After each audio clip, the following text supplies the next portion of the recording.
Right fellas, welcome back to a brand new video with my two-wheel drive Sapphire Cosworth. I took a huge gamble buying this car. I literally put every penny out my bank account into the car, and it was a bit rough when I brought it back. For starters, it hasn't been MOT'd since 2014 and the brakes weren't working. Once I got the brakes working, we then just cracked on getting it to look a bit more of a presentable Cosworth. On the last video we rebuilt the fuel pump cradle, put a brand new fuel pump, fuel filter and hoses in.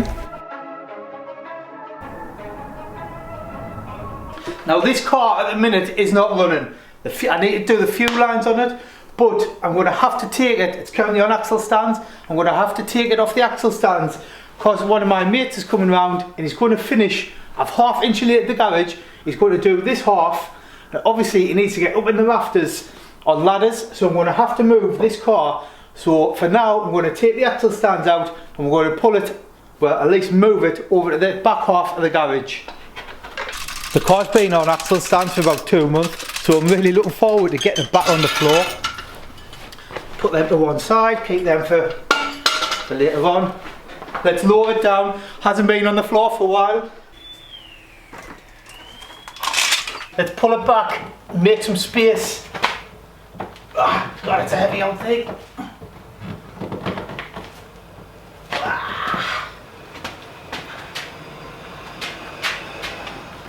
Right, now check this out in the rafters of the garage.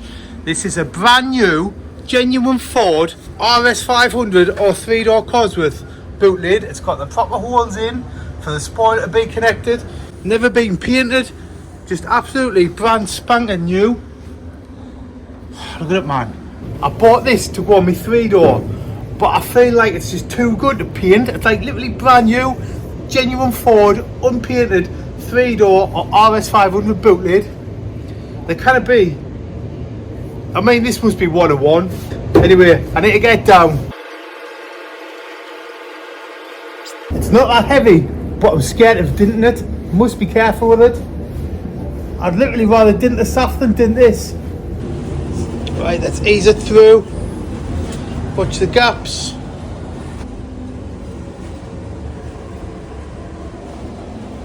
There we go. I bought this boot lid to replace the one on my 3-door. You see it's got a bit of rust there, but I feel like this is too good to even put in the car. It looks like someone has given it a coat of like a black paint just to preserve it while it's been in storage. You see that, it's got all the holes pre-drilled for the spoilers. And on this side as well, see the holes there where the brackets go. It's got all the holes inside for all the bits and pieces. Just absolutely brand spanking new. I mean, honestly, genuinely, I feel like it's too good to go on my car. I don't know what to do with it. It's going to end up on a wall. So this is the garage roof at the minute, and this is just a felt. You can see under the felt is literally just the tiles. So in the winter it does get quite cold, and in the summer it does get very hot. So the reason I want to insulate my garage is just to stop the sudden temperature changes, and for noise, to stop the noise of me in the garage going out, and to stop the noise from outside the garage coming in. And here it is done. I'm over the moon with how it turned out, and it is definitely keeping the heat in a lot better, and the noise. I can't hear as much noise from outside coming in the garage, but believe you me, this made one hell of a mess. It took me a solid 5 or 6 hours just to clean up the full garage, but it was definitely worth doing. It cost us about £700 all in for the insulation. I used 50mm insulation and I used 10 boards exactly. So before we get started, let's get the car jacked back up and on the axle stand. If you're working under a car, fellas, it's always best to use axle stands. You do not want a car landing on you. Hopefully by the end of this video, the car will be off axle stands and the engine will be running. Right, we are back on axle stands. Let's get rid of this jack. So this is the original fuel pump of the car, and can you see this bit of tacky old hose here? We've got a replacement from Sierra's Argos. This came with the fuel tank. This goes up here between the fuel tank and the fuel pump, just there. And to put it on, we've got some brand new Jubilee clips that came with the parts from Sierra's Argos. I'm hoping I can get this pipe on without dropping the tank again, because to be honest, it's a lot of hassle. It's not a lot of hassle, but it's time. So hopefully we can just kind of slide this bit of hose in place with the tank in place.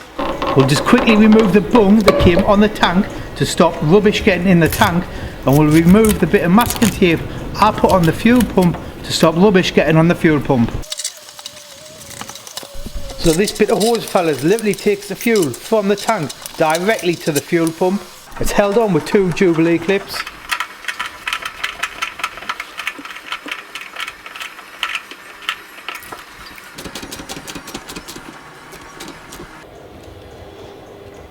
My last video we refitted the fuel filler neck, but I had to replace a pipe. There's a pipe that kind of go hard and brittle, and this is the pipe here.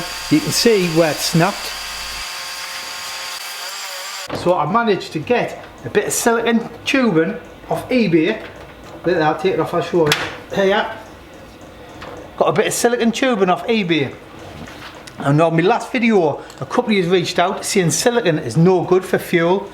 On eBay, I managed to get a new filler neck with the hose we need. But the problem is with, my nose. The problem is with these hoses, over time they go hard. This is like plastic now, it's rock hard. And I kind of need that, well, that end's still soft-ish. But I need to get it on the car. And if you start bending them about, it'll snap. So here we've got a bucket of hot water. I'm going to drop the pipe in and let it go soft. Then once it's soft, I should be able to bend it into place without it snapping. And once it cools down, it'll just go hard where it's sat, and it should be connected. It is in a bit of a fiddly spot. Right, let's get this hose out. And as you can see, with the water, the end's gone soft. It's kind of a bit more malleable. Tell you what, I'll give it another couple of minutes in there. Let's take it out of the bucket and quickly put it on before it goes hard. Oh shit, me Jubilee clips.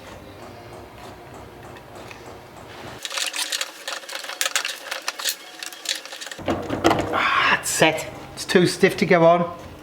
Got an idea. I'm going to spray a little bit of lube on before it gets out the bucket, so it should just slip on. Right, it's lubed up. Let's slip it on before it goes hard. Right, Jubilee clips on. Go. Once the hose is in place, it's just a case of tightening up 2 Jubilee clips to stop it coming off. Yes, we're in place. So that there is the pipe what we've just put on. So the next big job on the fueling system is to remake the fuel lines. The original fuel lines on the Sierra Cosworth are steel, and obviously the cars are 35-year-old, they do rust. A lot of people now are using this stuff. This is called Cupro, and I think it's a mix of copper and nickel. It's a bit harder than copper, it's a lot softer than steel. It's a bit harder than copper, like the bend and cut, but it is by no means hard. Right, so before we go any further, let me quickly explain the fuel system on a Sierra Cosworth. You've got the engine at the front, and you've got your front wheel, your back wheel, your fuel tank. We'll put FT for fuel tank, and we'll put E for engine / YB, because it's a YB engine with a smiley face. Right, now you've got 2 lines that run under the car. You've got 2 rubber ones that come down from your engine, from your fuel reel, and they join into 2 metal lines here. They go under the seats of the car. There's the seats, there's the back seats. They go under the seats of the car, they go up the boot floor, then they go near the back wheel. 2 lines, right? Then from there, they join into on the original cars, they join into 2 plastic lines. They go up over the back wheel, down into the fuel tank. One goes to the fuel pump, one goes to the return on the fuel tank. Now, I've got rubber to replace these ones to come down and join to the metal lines. I'm going to remake these long metal lines out of the conifer. These ones here at the back, these are originally plastic. Now I'd like to reuse them, but I don't think I can. What I might end up doing is remaking these out of Cupro. So that's what I'm talking about. I've got a long one, I've got 2 long ones, 2 short ones, 2 bits of rubber that go from the metal lines to the fuel reel. Then I'll probably have a couple of little rubber bits in here to join them. I hope that makes sense. So the long metal fuel lines that run the length of the car have been cut at some point. I can only assume it's due to rust. So what they've done is they've cut about 5 inches out, then added a bit of rubber hose. This is the other bit where they've cut and kinda, I don't know what's happened, just over time the fuel lines have gone rusty, and they've cut 1 fuel line into 2 and put a bit of rubber in the middle. Then the rubber's started to perish. Can you see there where the rubber hose is just starting to crack? Now obviously that is absolutely no good for a rubber fuel line. So we're going to remake these, well, the full length actually, See, like this is one line, then this kind of joined onto there, like that. But this original bit here, I believe, should be steel. So you can see someone's put their own clip on. So like I say, we're going to remake them. We'll have a go. If it goes to pot, we'll have to buy some or have another go. So I'm not sure how to do this. I've never done it before. So the way we're going to start is we're going to get my tape measure. We'll measure the old pipe, what we've took off. We'll add about a foot and we'll cut some off the reel and go from there. The Cupro nickel pipe is quite easy to undo by hand, but it is hard to get this pipe perfectly straight from the reel. So to bend the fuel line, I've got these off eBay. These are heavy duty pipe / tube benders. They were about a tenner on eBay, and they're going to make the job a lot nicer and a lot neater. If you're doing this job, fellas, I would definitely recommend this tube / pipe bender. If you try and do it by hand, when you bend the pipe, it does end up nipping and restricting the fuel line. So definitely, if you're doing this job, get one of these pipe benders or something similar. I will leave a link to it in the description of the video if you want your own. A little tip as well, if you're doing this, you put some WD-40 on your tube and it'll help it move about in the pipe bender, and it just makes the job a little bit easier and neater. To cut the fuel line, what I'm going to use is this pipe cutter. This is literally just a cheap one off eBay. It's a Rolson one, so it tells you the quality, do you know what I mean? It's not like a mega expensive one, couple of quid. And all you do is literally you put it, undo the screw, see how that gap gets bigger there? And you put it around your pipe, well, I'll show you. So once it's around your pipe, just turn it round till it cuts. Then once it gets a bit loose, just nip the screw up again and continue to turn it. Once it goes loose again, you just continue to tighten the screw up and keep turning it, and eventually it'll just drop through and part off. And it leaves you with a nice cut at the end with no burrs, no cuttings or anything, just a nice clean cut. So once the first fuel line was made, I fitted it to the car and it wasn't as good as a fit as I was hoping. So what I ended up doing was cable tying it in place and bending it to suit while it was on the car, just to get the final tweaks. Now you might notice the original Ford clips are all snapped. I do have some brand new, genuine Ford fuel line clips to go on for when I get the fuel lines finished. Right, I've made a fuel line, fellas. Excuse the mud under the car, but you can see it coming along. It's just cable tied up for now. Comes along to here, up to there, then it comes to here. Now, can you see this bit of fuel line and this bit of plastic pipe? Look there, see there. Can you see that little bit wiggling? They need to join around there. So this needs chopping. The end of the me new fuel line needs chopping. Then it comes up, clips in, up here. This is it here, coming round, clips in here. Then to the fuel pump, goes there. Right. So that is one fuel line almost done. I just need to figure some way, because I can't really reuse. Right there. So you know that new fuel line what I've just showed you under the car? Can you remember how I was saying it needs a little bit chopping off the end? This is what it's replacing. Now, that plastic pipe I showed you, that was under the car. That end went to the fuel pump. That end went onto my new fuel line. This is where it would originally have joined on the car, like when it was from Ford. They've got these weird, like, knobbly clip things on the end, and you can't reuse them, you can't get them. They go brittle inside. This is what Ford used to connect the fuel line under the car from standard. But as you can see, the end of this one is snapped. That should connect onto there. My problem is, I really want to use this bit of fuel line. This is the original Ford plastic line, and it clips in nicely. It's like a moulded plastic. So the only thing I can think of is remaking this out of conifer, then just putting a small amount of rubber hose in between, just so it's got some flex. I'm going to have a go at just remaking this one bit of pipe, see how it turns out. The problem with the plastic pipe is it's quite flexible, so I need to kind of let it rest, then copy the mould from when it's resting. Right, let's go into the car and see if this is somewhere near what we need. Right, so the fuel line comes along, the gold pipe there, comes up, then it's going to connect here. I'm going to chop the bottom one about here. I'll chop it, then I'll put a bit of rubber hose from like there to this new bit here, right?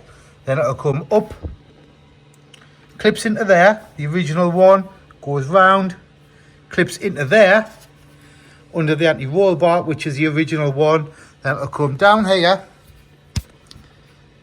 and connect to the fuel pump there. That's one down, that's one fuel line down, two to go, one more to go.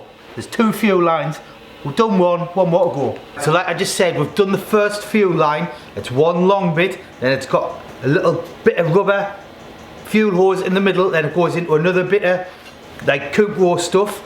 The second fuel line, I've done the same. So I found it easier to kind of put cable ties on and like shape it that way. So this is the second fuel line. Also had to make another little bit that will connect through a little bit of rubber hose. But see, this bit here, what I've made is to replace this bit here, right? You see, that goes like that with there. This, it's to replace like this black hose. This is plastic. I can't reuse this, unfortunately. But as this is like black plastic standard, and this is going to be like Cupro, like a coppery colour. It's like a brass kind of colour. What I'm going to do is I'm going to give this a quick coat of paint, leave it to dry while we fit the long fuel lines. The long fuel lines should be like a zinc plating, but we're just going to leave them like the Cupro colour. So I'll give these a coat of paint, then we'll fit all the fuel lines. So one of the first things we're going to do is we're just going to scratch the Cupro up just so that the paint sticks well. I've just got a bit of like sandpaper type stuff here, so we'll just scratch it up everywhere so the paint sticks good. There, we've scratched it up, keyed it up. You can see the difference there in the colour. So let's mask the ends up to stop any paint getting in the fuel line. Then we'll clean them up and give them a lick of paint.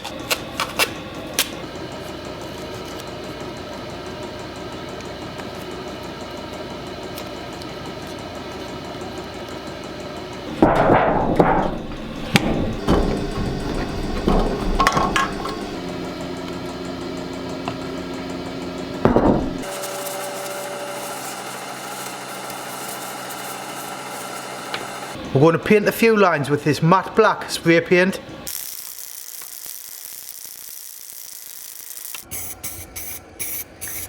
Be careful if you do this, fellas. Do not use your girlfriend's good clothing pegs. I ended up painting the end of the pegs black. It was worth it because it did turn out pretty good. So while we wait for that paint to dry in them pipes, you know I love my old Fords. But I also love old BMWs, and with Readly I've been catching up on all the latest magazines. Readly is a super easy and convenient way to read all your favourite magazines on your phone or tablet.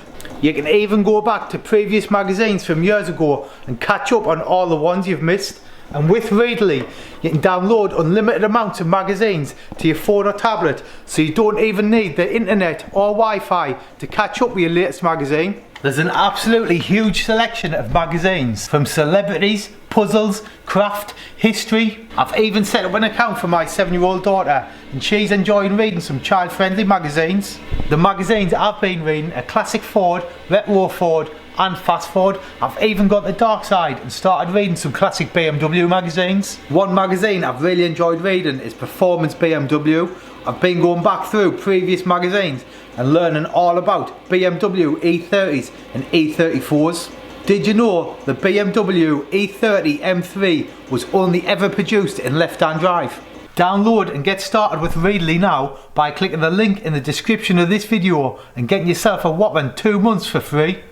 Let's fit the long fuel lines. I've got some brand spanking new genuine Ford clips to hold the fuel line on the car. Like I said, fellas, I did use cable ties to help mould the shape of the fuel line. So we'll cut the cable ties off and fit the new fuel lines onto the car. So these are the old Ford fuel line clips that are all snapped. You see?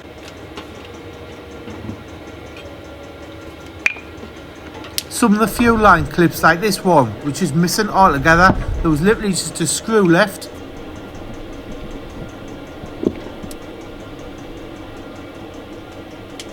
So this here is the remains of one of the fuel line clips, and this is what they should look like. So I'm not sure what's happened, but obviously something has happened along the line and all of my fuel line clips on the Sierra have been snapped. Luckily, we'll have some new ones to go on.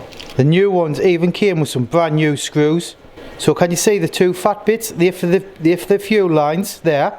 Then that skinny one there is for your brake line. Right, so let's get under the car and get these fuel lines wrapped up. I really want to try and get the car started. It hasn't been started in a while. Now the fuel lines, as you can see, are not perfectly straight. They are more than up to the job of carrying the fuel to the engine.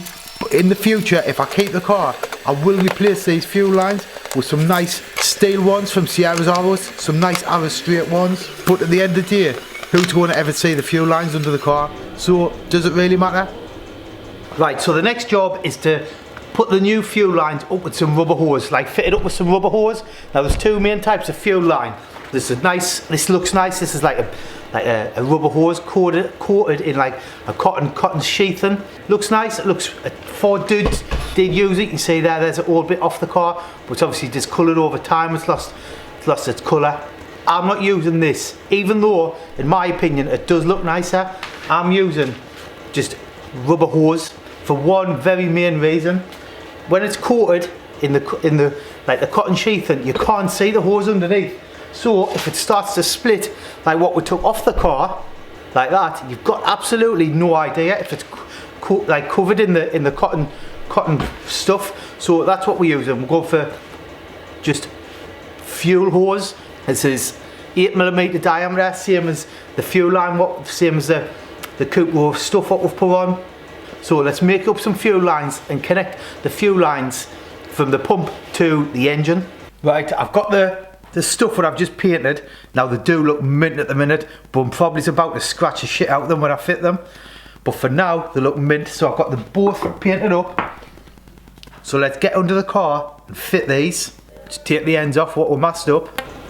Once the tape's off, we'll add the rubber hose that's going to go between this black line that I've just painted and the long Cupro one that I fitted earlier. I'm hoping the rubber fuel line will just give it a little bit of flex. I don't know if it needs it, but it's also easier to do the fuel lines in two bits than one giant long bit. And it's the way Ford done it as well. The last fuel line is a return from the fuel rail and it connects to the fuel tank.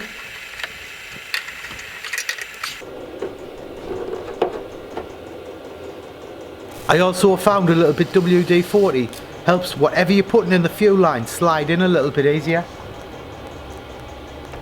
This banjo bolt takes the fuel from the fuel filter all the way under the car to the fuel rail. This is high pressure. This runs at about 3.5 bar, which is around 59 psi, and if you think your car tyres only run at 32 psi.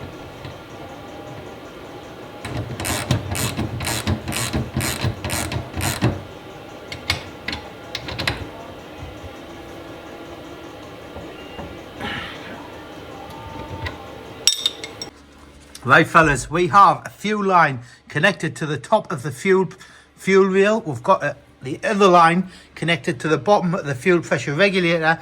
Then go down under the car. There's the new fuel lines going all the way along. Then go up under all this trailing arm and connect up here to, there's one of the connections there. The other one is a bit further up. Then the connect to, these are the black Cupro lines, what I painted. Goes to the fuel tank. Then we've got the other one coming into the fuel filter, then goes round and into the fuel pump. Next thing, we'll wire the fuel pump up with these and we'll try some fuel in the car. Make sure we've got no leaks.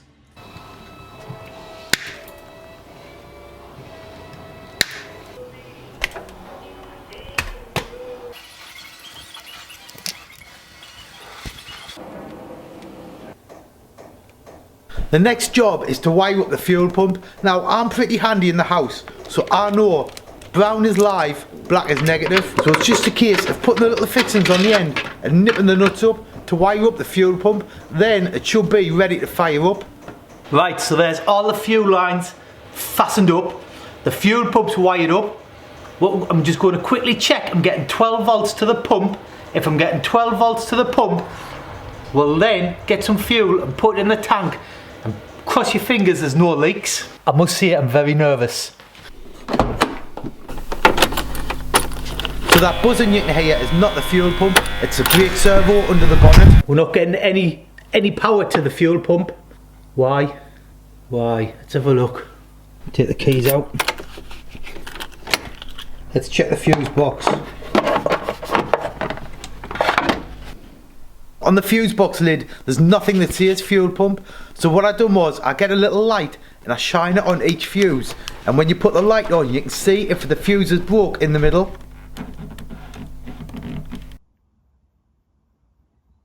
But, turns out, it was just me being stupid. There was absolutely nothing wrong with any of the fuses. I think I know why we're not getting any power to the fuel pump. Look. The ECU is sitting on the seat. It's not even connected up.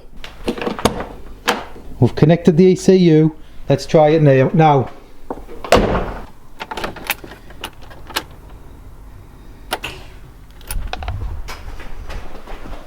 Still nothing. I'm going to try and put some fuel in. I don't know why, but it might work. Maybe it needs like something. I don't know. I'm going to try putting fuel in.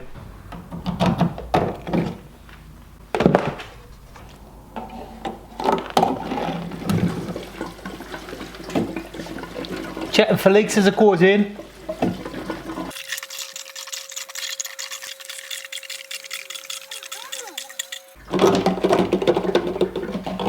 Right, there's no leaks there at the minute. So let's try turn the ignition back on. So with fuel in and the ignition on, the fuel pump should be running. So we're going to have a look under the bonnet and check for leaks. Fortunately, there's none. Let's crank it, see what happens. What's the worst that can happen? It won't start. Scared.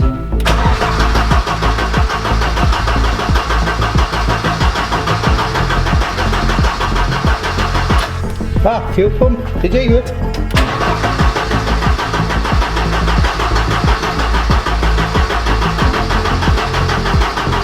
I'm guessing it's pulling the fuel through. Haha, need the fuel pump buzzing. No leaks, no leaks. No leaks. Let's give it another crank.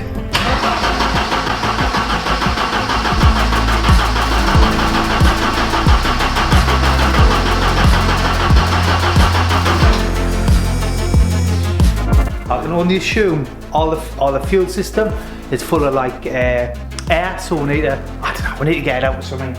Fingers crossed.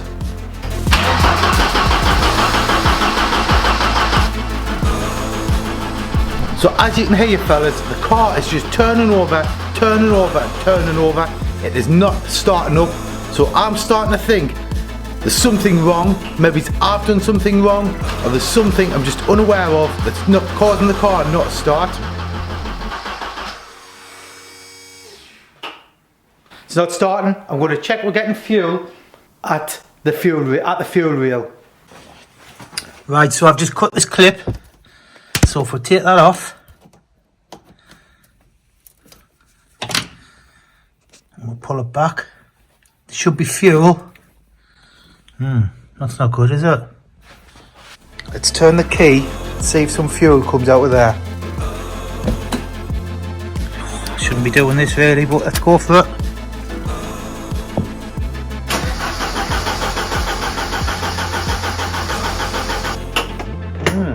And then, guess what happened?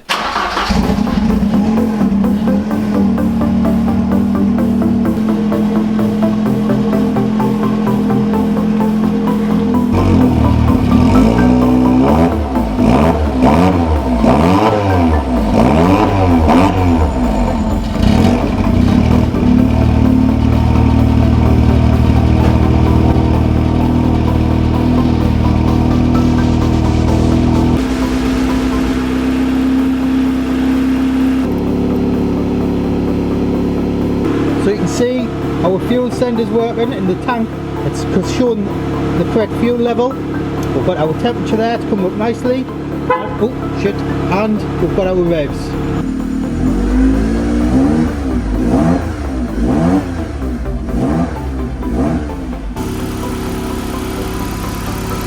Got no leaks anywhere. The reason the car wouldn't start was absolutely, probably, maybe, but pretty much my fault. let me explain exactly what I was doing wrong as to why the car wouldn't start. Right, so as you can see, this is the wiring for the fuel tank. Now, if you do any wiring in your house, the brown is always alive. So when I done this, I wired that brown wire there, to the live, and I put the black to the negative. And it turns out on a car, I don't know, but on this car, brown is not live. The black with the red is like a trigger live. It must get triggered off a relay, sends 12 volts. Anyway, when I'd wired it up backwards. Now, that wasn't the only problem.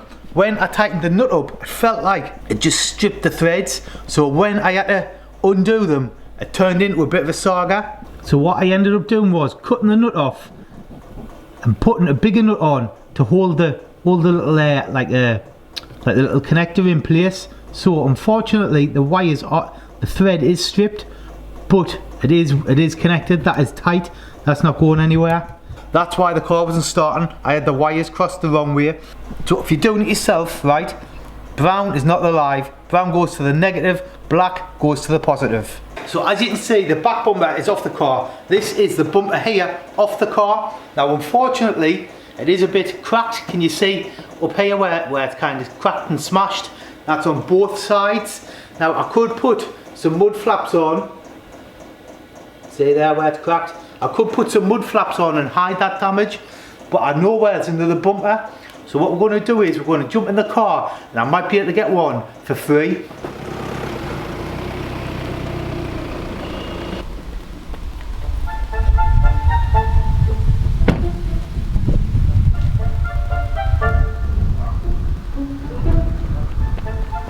We're going to have to be quiet.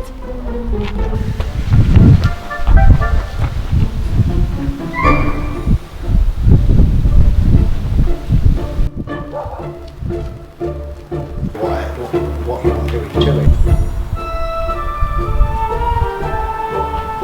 And I'll put it so you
depends how much you want to spend, really.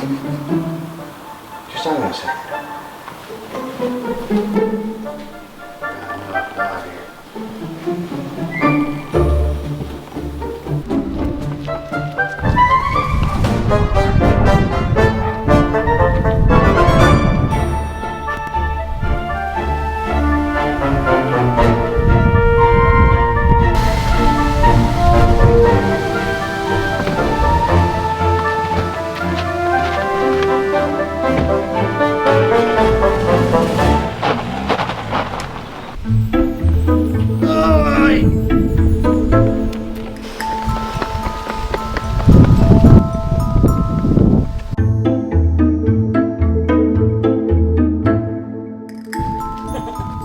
Adam Smith, he thinks I'm stupid. He's not going to get far with no oil in his sump.